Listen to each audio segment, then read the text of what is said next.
సిద్ధార్థ లూథ్రా ఈ పేరు legal ఎక్స్పర్ట్లలో legal ఫీల్డ్లో మారు మోగేదే. ఆయన విమానాల్లో వచ్చి కేసులు వాదిస్తారు. ఆయన ఫీజు గంటకు లక్షల్లో ఉంటుంది అని ప్రచారంలో ఉంది. ఇంతకీ ఈ లూథ్రా అన్న ఆయన ఏపీ ప్రజలకు బాగా పరిచయస్తులే. అందరికీ బాగా గుర్తుండే ఉంటుంది.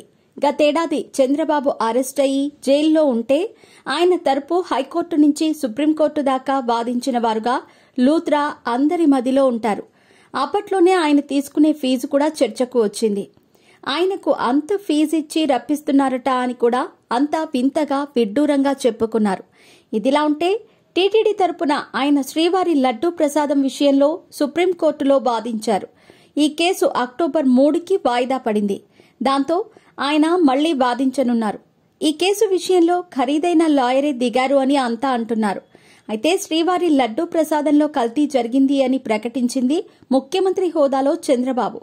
దాని మీద గత టీటీడీ చైర్మన్ వైవి సుబ్బారెడ్డి అలాగే బీజేపీ నేత సుబ్రహ్మణ్య స్వామి సుప్రీంకోర్టులో పిటిషన్ దాఖలు చేశారు.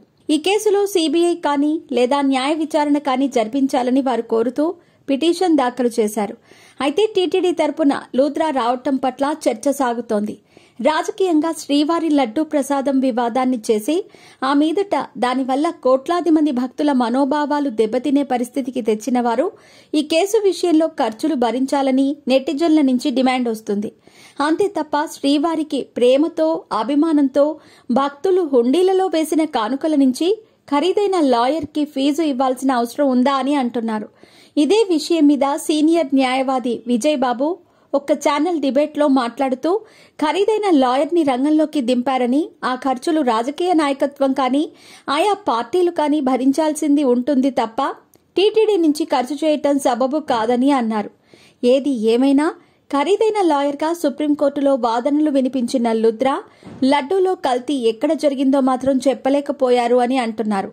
మొత్తం మీద శ్రీవారి లడ్డూలు భక్తుల సెంటిమెంట్. దాని విషయంలో చెలరేగిన వివాదం రాజకీయపరమైతే మాత్రం భక్తుల సొమ్ముగా స్వామికి కైంకర్యంగా వస్తున్న హుండీ ఆదాయం నుంచి ఖర్చు పెట్టడం సమంజసం కాదని నెటిజన్ల నుంచి వస్తోంది. మరి దీనిపై మీ అభిప్రాయాన్ని కూడా కామెంట్ రూపంలో తెలియజేయండి.